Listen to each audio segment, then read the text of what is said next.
Au cours de cette séance, nous allons aborder le thème des politiques publiques locales inclusives. Nous allons en premier lieu nous arrêter quelques instants sur les notions clés de ces politiques publiques locales inclusives, ou plus précisément sur les principales séquences de leur vie. Ensuite, pour donner vie précisément à ces outils et instruments de gouvernance, nous pouvons nous appuyer sur des exemples pratiques et exemples que nous avons déjà introduits la dernière fois. Alors sur les outils et instruments de gouvernance des politiques publiques, il s'agit aussi bien d'étudier le cadre légal que les autres outils et instruments de gouvernance au plan de leur élaboration, de leur réalisation, d'étudier aussi des outils comme par exemple la concertation, les moyens nécessaires pour influencer les politiques publiques locales. On peut citer dans ce dispositif les plans locaux de développement qui revêtent une importance particulière.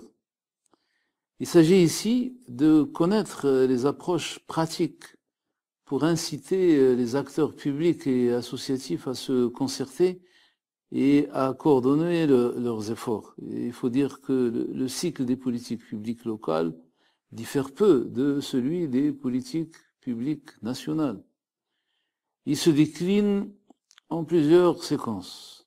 La première concerne le circuit par lequel un enjeu devient l'objet d'un intérêt public. Il s'agit de la définition du problème à résoudre. Mais sont déjà présents aussi à ce niveau les projets à soutenir, les bonnes pratiques à adapter, les opportunités à saisir, les éléments des expériences à tenter, les données à libérer afin d'assurer davantage de transparence et de participation. L'établissement d'un diagnostic est déjà à l'ordre du jour à ce stade. L'expression des besoins, la collecte et l'analyse des données, l'introduction, voire l'inscription formelle dans l'agenda local. La seconde séquence est celle de l'élaboration de la politique publique. Elle comporte deux phases distinctes, celle de la prospection des solutions, puis celle du choix d'une solution.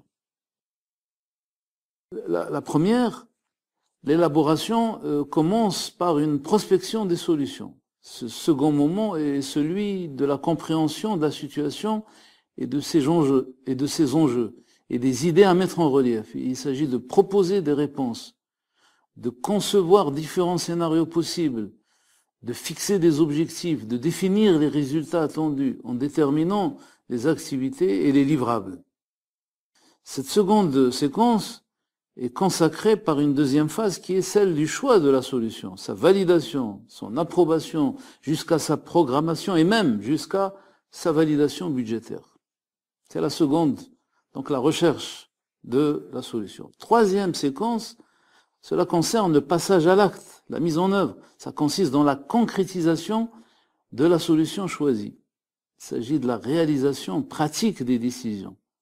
C'est la phase de l'exécution et de la mise en œuvre, ce que l'on appelle dans le langage du management la gestion des stocks, des services, des études nécessaires, le nombre de jours de travail nécessaires, la préparation des termes de référence, des dossiers, des appels d'offres, le cas échéant, des procédures de gestion, les recrutements pour les contractants, la formalisation des conventions.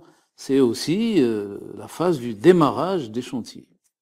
Enfin, la quatrième séquence, elle prend alors place la surveillance des résultats, c'est-à-dire de la vérification de la mise en œuvre et du bon fonctionnement de la politique menée.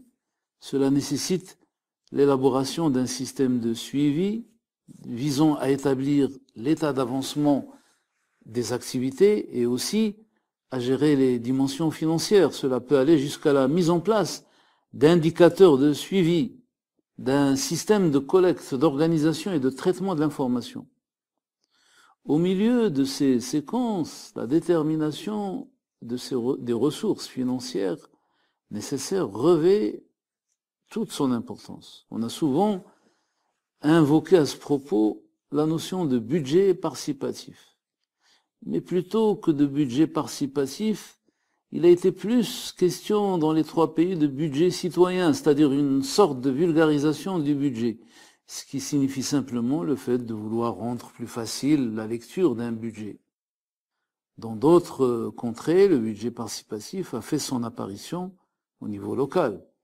La population participe à la budgétisation au niveau d'une partie de la répartition des ressources, jamais de la totalité. Ou des secteurs comme par exemple les secteurs sociaux. Au Maghreb, ces pratiques commencent à peine à voir le jour.